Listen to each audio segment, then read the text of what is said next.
नमस्कार। ये डेटा क्या कहता है कि एक नए एपिसोड में आप सब लोगों का स्वागत है। मैं हूं अजय प्रकाश। आज मैं बात करना चाहता हूं उत्तर प्रदेश की और बिल्कुल अलग से एक ही राज्य की मैं बात करूंगा। और उसका कारण ये है कि जब मैंने डेटा एनालाइज किया है पिछले सालों का, तो एक बात बहुत साफ तरीके से सामने आई है। वो ये है कि बीजेपी का फॉर्च्यून 100% 100% उत्तर प्रदेश के आउटकम से लिंक्ड है। यानी कि जब उत्तर प्रदेश में बीजेपी की सीटें ज्यादा आती हैं, तब केंद्र में बीजेपी की सरकार बनती है, और जब कम आती हैं, तो केंद्र में उनकी सरकार बनने के चांसेस बिल्कुल खत्म हो जाते हैं। जिसे कहते हैं अंग्रेजी में, UP always shows the way to the Bharatiya Janata party. BJP का रास्ता यूपी ही दिखाता है, और इसीलिए शायद नरेंद्र मोदी भी गुजरात छोड़कर उत्तर प्रदेश आकर उन्होंने अब इलेक्शन लड़ना शुरू कर दिया है। 2024 के इस लोकसभा चुनाव के नतीजों को लेकर बहुत अटकलें लगाई जा रही हैं। हर पार्टी, उधर इंडिया अलायंस कह रहा है कि हमने 300 का फिगर पार कर लिया है, और उधर अमित शाह जी बोल रहे हैं कि उन्होंने भी 300 सीट्स का फिगर पार कर लिया है, जबकि अभी लगभग 125 सीट्स पर वोटिंग होना बाकी है। तो इस हिसाब से तो देश में 700 750 सीट्स होनी चाहिए थी। तो इनमें से कोई ना कोई तो गलत अनुमान लगा रहा है। यूपी की अहमियत या इम्पोर्टेंस केवल इसलिए नहीं है कि वहां से सबसे ज्यादा इलेक्टर्स आते हैं। इस समय यूपी में लगभग 15.3 करोड़ इलेक्टर्स हैं इस चुनाव में। भारत में टोटल 96.8 करोड़ है, यानी कि लगभग 16% वोटर्स वो उत्तर प्रदेश से आते हैं। और देश के सारे वीआईपी उत्तर प्रदेश से ही इलेक्शन लड़ते हैं। मोदी जी ले लीजिए, वो वहां आ गए। उसके बाद राजनाथ सिंह है, वो उत्तर प्रदेश से लड़ते हैं। राहुल गांधी, पिछले इलेक्शन तक सोनिया गांधी, अखिलेश यादव, तो ये सारे दिग्गज नेता यूपी से ही इलेक्शन लड़ते हैं। यहाँ पर मैं दिखा रहा हूँ इस साल का कंटेस्टेंट मैप उत्तर प्रदेश का। बाईं हाथ पर जो फिगर है वो एनडीए के कंटेस्टेंट्स का है। बीजेपी लगभग सारे यूपी में छाई हुई है, केवल उसने 5 सीट्स अन्य दलों को दी हैं, 2 अपना दल को, एक 2 आरएलडी को, और एक ओम प्रकाश राजभर की पार्टी को। और राइट साइड पर कंटेस्टेंट मैप है इंडिया गठबंधन का। यहाँ पे कांग्रेस को 17 सीट्स दी गई हैं, बाकी सारी समाजवादी पार्टी लड़ रही है, एक सीट को छोड़कर जो तृणमूल कांग्रेस लड़ रही है। इसके अलावा मायावती की बीएसपी ने भी लगभग पूरी 80 सीट्स पर कैंडिडेट खड़े किए हैं। लेकिन उन्होंने कैंडिडेट्स का चयन कुछ इस तरह किया है जिससे ऐसा माना जाता है कि नुकसान इंडिया गठबंधन का ही होगा। पिछले इलेक्शन 2019 में बीएसपी और एसपी ने मिलकर चुनाव लड़ा था। उस समय बीएसपी की 10 सीट आई थी और एसपी की 5। और यही कारण है कि इस बार बीजेपी ये कहती है कि पिछला इलेक्शन कोई मापदंड नहीं हो सकता है 2024 के लिए उत्तर प्रदेश में, क्योंकि इस बार बीएसपी और एसपी इकट्ठे नहीं है, और उससे वोट स्प्लिट हो जाएंगे जिसका फायदा बीजेपी को होगा। अगर आप कैलकुलेशन करेंगे तो बीजेपी की ये बात कहीं तक सही नजर आएगी। लेकिन इंडिया गठबंधन का कहना कुछ और है। वो ये बोलते हैं कि जमीनी हालात कुछ और ही हैं। जिस तरह की भीड़ अखिलेश यादव की रैलीज या राहुल गांधी की रैलीज में आ रही है, वो अनप्रेसिडेंटेड है। पहला ऐसी भीड़ कभी भी देखने को नहीं मिली है पिछले 3 इलेक्शंस में। उनका मानना है कि इस बार लड़ाई बीजेपी की इंडिया गठबंधन से नहीं है, वो जनता से है, और जनता उनके खिलाफ इस बार वोट करने जा रही है। एक बार को चलिए आप इंडिया गठबंधन की ये बात ना भी माने तो आप ये देखिए कि बीजेपी ने किस तरह से फेज वाइज इलेक्शंस कराए हैं इस बार। केवल 3 स्टेट्स हैं जहां पर पांचों फेज में इलेक्शन हो रहे हैं। एक पश्चिम बंगाल, दूसरा बिहार, और तीसरा उत्तर प्रदेश।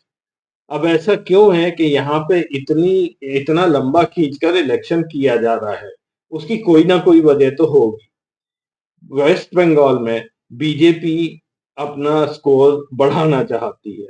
शायद वो एक ही ऐसी स्टेट उन्हें दिख रही है जहां पर ये पॉसिबिलिटी है कि बीजेपी की सीट्स ज्यादा आए। लेकिन उत्तर प्रदेश और बिहार में इसलिए इलेक्शन खींचा गया है क्योंकि यहाँ बीजेपी एक स्टिकी विकेट पर है। जहां तक बिहार का सवाल है, शायद अमित शाह जी को अब ये लगने लगा है कि जेडीयू को तोड़ के उन्होंने गलती कर दी, क्योंकि जेडीयू की तरफ से नीतीश कुमार एक बहुत ही थका हुआ चेहरा लेकर सामने आ रहे हैं। वो इस इलेक्शन में उनकी कोई रुचि रह नहीं गई है। ऐसा हम लोगों ने देखा था जब वो मोदी जी के साथ उस दिन रैली पर गए थे, रोड शो पर गए थे।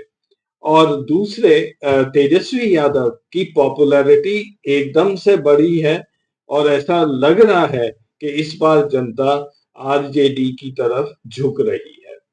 और यूपी में भी कुछ ऐसा ही मामला चल रहा है, जहां के इंडिया गठबंधन के जो लीडर्स हैं अखिलेश और राहुल गांधी, इनकी तरफ जनता का झुकाव दिखने लगा है।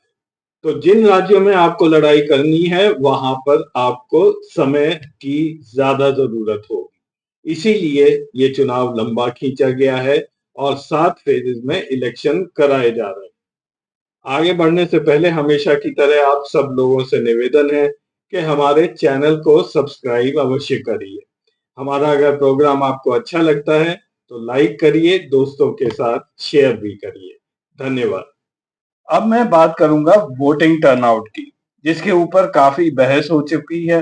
कैसे पहले 2 राउंड में काफी देर लगा दी इलेक्शन कमीशन ने फाइनल फिगर्स देने के लिए, और जब वो उन्होंने दिए वो फिगर्स, तो वो 6% के करीब से बढ़े हुए थे।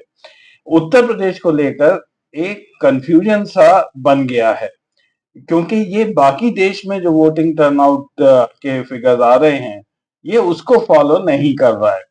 ये टेबल जरा ध्यान से देखिए, इसमें मैं वोटिंग टर्नआउट की बात कर रहा हूँ कुछ राज्यों को लेके। हरे रंग में उस राज्य में 2019 में कितना वोटिंग परसेंटेज था वो यहाँ पर दिया हुआ है, और ये कॉलम एवरेज, ये पिछले 5 जो फेज थे उनका यहाँ पे एवरेज है। और लास्ट कॉलम में ये डिफरेंस है कि जो एवरेज है वो 2019 से कितना फर्क है। बात पहले करते हैं गुजरात, राजस्थान, मध्य प्रदेश और उत्तराखंड, ये 4 स्टेट्स में चुनाव पूरा हो चुका है। इसमें डिफरेंस इन टर्नआउट काफी ज्यादा रहा है, लगभग 5%, 4.5% इसके आसपास। फिर आइए महाराष्ट्र, बिहार, उत्तर प्रदेश के ऊपर। यहाँ पे बीजेपी और एनडीए की सरकारें हैं। यहाँ पे वोटर टर्नआउट उतनी तेजी से कम नहीं हुआ है जितना ये अन्य राज्यों में हुआ था। तमिलनाडु में केवल इसलिए दिखा रहा हूँ कि एक नॉन बीजेपी स्टेट मैं यहाँ दिखा रहा हूँ जिसमें वोटिंग टर्नआउट लगभग 3%, 2.7% कम हुआ था।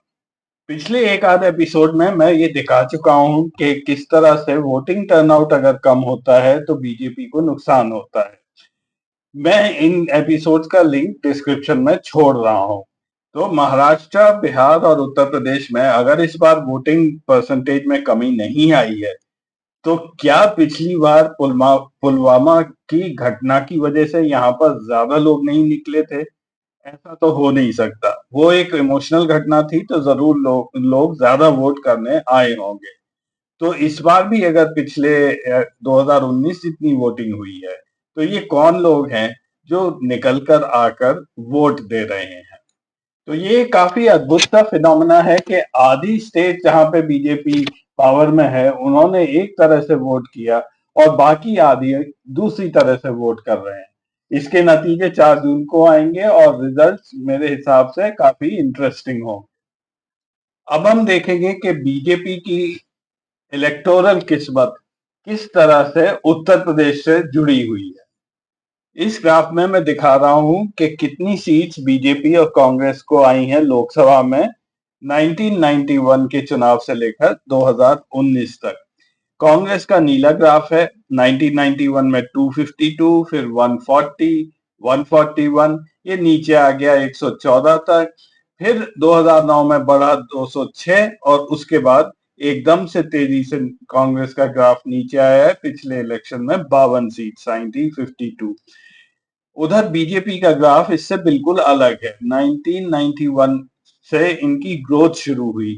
96 में 161, 1998 अटल बिहारी वाजपेयी के टाइम में 182 सीट्स, उसके बाद 2004 और 2016 में ये नीचे आया ग्राफ, और मोदी जी के आते आते ये एकदम से ऊपर बढ़ा। पिछले इलेक्शन में 282, 2014 में 282 और पिछले इलेक्शन में 303 सीट्स आई बीजेपी की।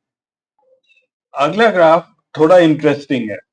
ये दिखाता है कि कितनी seats as a percentage BJP या कांग्रेस की उत्तर प्रदेश से आई compare to the total number of seats. जैसे कि पिछले इलेक्शन में अगर 303 सीट्स आई है बीजेपी की, तो उसमें से 20% सीट्स उत्तर प्रदेश से आई थी। तो अगर आप देखेंगे 1991 में ये फिगर 42% था। लगभग 40% के सीट्स बीजेपी की यूपी से आती थी, और ये ट्रेंड डिक्लाइन हुआ है। 2004 आने तक केवल 7% सीट्स बीजेपी की यूपी से आती थी। तो यूपी में की जो स्ट्रैटेजी बनाई है मोदी जी ने, वो बिल्कुल सही बनाई कि जब तक यूपी से ज्यादा सीट्स नहीं आएंगी, बीजेपी जीत नहीं पाएगी। और इसी वजह से यहाँ उत्तर प्रदेश में बहुत काम हुआ। 2014 में 25% सीट्स बीजेपी की यूपी से आई, और जैसा मैंने कहा 2019 में 20% सीट। लेकिन कांग्रेस का ग्राफ उतना स्ट्रांगली कोरिलेटेड नहीं है। ये बहुत ही कम सीट्स यूपी से आ रही हैं, थोड़ा बहुत उछाल आया है 8-9-10% का, लेकिन ज्यादातर बीजेपी कांग्रेस यूपी पर वो डिपेंडेंट नहीं है। तो उत्तर प्रदेश बीजेपी के लिए सबसे ज्यादा इंपॉर्टेंट है, इसमें कोई दो राय नहीं है। पिछला इलेक्शन का 2019 का मैं यहाँ थोड़ा सा और डिटेल आपको दिखा रहा हूँ बीजेपी को लेकर, कि किन स्टेट से उनको सीट्स आई थी। ये टॉप 15 स्टेट्स हैं जहां से बीजेपी को सीट्स मिली थी। टॉप 15 स्टेट्स ने कंट्रीब्यूशन बीजेपी को 282 सीट्स का दिया था आउट ऑफ 303, यानी कि 21 सीट्स अन्य राज्यों से मिली थी, जो कि बहुत ही ज्यादा कम परसेंटेज है।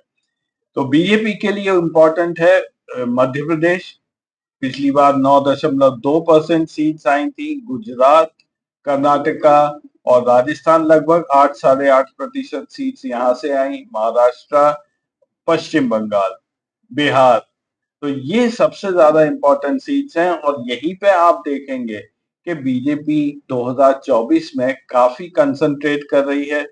चुनाव भी उन्होंने कई फेजेस में कराया हुआ है, क्योंकि वो किसी भी तरह से इसमें कोई घाटा नहीं चाहते। बीजेपी उत्तर प्रदेश पर काफी हद तक आश्रित है एक अच्छी परफॉर्मेंस देने के लिए। इसका ये मतलब भी है कि अगर बीजेपी इस बार उत्तर प्रदेश में अच्छा परफॉर्म नहीं करती है, उसकी 10-12 सीट्स पिछली बार से कम आ जाती हैं, तो उसको ये भरपाई दूसरी जगह से करने में बहुत ही मुसीबत का सामना करना पड़ेगा। मेरी ये बात इस डेटा से बिल्कुल साफ है कि अगर बीजेपी की टॉप 15 स्टेट्स देखें जो कंट्रीब्यूट करती हैं इस पार्टी को, तो पिछले 2019 इलेक्शन में यहाँ पे बीजेपी को लगभग 60% सीट्स मिली थी, एक आध को छोड़ के। बंगाल में कम थी, वो इस बार ट्राई कर रहे हैं यहाँ पे परफॉर्मेंस इंप्रूव करने की। और बाकी कोई भी ऐसी स्टेट नहीं है जहां पे उनको ज्यादा सीट्स मिल सकती हैं। और इसीलिए मेरा ऐसा मानना है कि अगर उत्तर प्रदेश मोदी जी को पावर में लाया था, तो उत्तर प्रदेश ही पूरी तरह सक्षम है मोदी जी को वोट आउट करने के लिए। चलते चलते मैं एक चीज और का जिक्र करूंगा। मेरे एक मित्र हैं जिन्होंने मेरे को व्हाट्सएप पर मैसेज किया था कुछ दिन पहले। उन्होंने ओपिनियन पोल्स के रिजल्ट्स भेजे थे, और उसमें कहा था कि आप क्या बात करते हैं, सारे ओपिनियन पोल्स इस वक्त बीजेपी को अच्छे बहुमत से जिता रहे हैं। और उन्होंने यूपी के बारे में भी बोला था। मैं यहाँ पर केवल यूपी के ओपिनियन पोल्स दिखा रहा हूँ। ये मैंने विकिपीडिया से निकाले हैं, और इसमें ज्यादातर ओपिनियन पोल्स यही दिखा रहे हैं कि एनडीए को इस बार पिछली बार से ज्यादा सीट्स यूपी से आ रही हैं। ये मार्च 2023 से लेकर मार्च 2024 तक 1 साल के ओपिनियन पोल्स हैं, लेकिन इसमें ज़्यादा एजेंसीज़ नहीं है। ये ज़्यादातर ओपिनियन पोल सी वोटर के हैं जो समय-समय पर दिए गए, 2 ईटीजी के हैं और 1 आध अन्य एजेंसीज़ का है। तो ये शायद कंप्लीट लिस्ट नहीं है। मैं ऐसा मानता हूँ कि और भी काफ़ी ओपिनियन पोल्स रहे होंगे। और नीचे यहाँ पर एनडीए की वोट परसेंटेज भी दिखाई है। ये भी तीनों सी वोटर ने दिखाया है। उनका मानना है कि 50% से ज्यादा वोट इस बार एनडीए को पड़ेंगे। कई पोलस्टर्स तो बहुत स्मार्टली अपने डेटा को देते हैं। वो इस तरह से उसको प्रेजेंट करते हैं कि जब रिजल्ट्स आते हैं तो हमेशा वो सही अपने आप को साबित कर देते हैं। तो ऐसा कुछ सी वोटर के बारे में भी कहा जाता है। मेरे को ज्यादा जानकारी नहीं है। ये सी वोटर इस समय यशवंत देशमुख जी चलाते हैं, जो नानाजी देशमुख जो आरएसएस के बहुत बड़े लीडर रहे थे, ये उनके ग्रैंडसन है। मैंने थोड़ी बहुत इनके बारे में जानकारी लेनी चाहिए तो पता चला इन्होंने ये एक किताब लिखी है, यशवंत देशमुख जी ने, दी प्रो इनकम्बेंसी सेंचुरी, यानी कि 100 साल तक एंटी इनकम्बेंसी फैक्टर इंडिया में नहीं रहेगा। How leaders are fashioning repeat mandates in India, के जो नेतागण हैं वो बार बार अपनी चुनाव जीतते रहते हैं। और इसका फॉरवर्ड विवेक देबरॉय जी ने लिखा है। अब विवेक देबरॉय जी को तो आप सब लोग जानते ही होंगे, काफी नोन फिगर हैं, इकोनॉमिस्ट हैं। इन्होंने अभी पिछले दिनों एक अजीब सा स्टेटमेंट दिया था और उन्होंने ये कहा था कि कॉन्स्टिट्यूशन की लाइफ केवल 17 साल होती है और हमें अपना कॉन्स्टिट्यूशन बदल देना चाहिए क्योंकि ये कॉलोनियल टाइम्स का है। अब इस बात से सरकार ने अपना पलड़ा झाड़ लिया था। वो इसलिए कि विवेक देबरॉय इकोनॉमिक एडवाइजरी काउंसिल, जो प्राइम मिनिस्टर को एडवाइज करती है, उसके सदस्य थे और उन्होंने ऐसा बोला तो ये थोड़ा सा तहलका मच गया था उस समय। ओपिनियन पोल्स और एग्जिट पोल्स पर मेरा ऐसा मानना है कि ज्यादा ध्यान नहीं देना चाहिए। 4 जून को रिजल्ट्स आ जाएंगे, सब कुछ साफ हो जाएगा। और इधर हम सबकी आंखें यूपी पर लगी हुई हैं, हमें यूपी से बहुत उम्मीदें हैं। तो देखने के लिए धन्यवाद। अगले एपिसोड में कुछ नया डेटा लेकर मैं फिर आऊंगा। तब तक के लिए नमस्कार।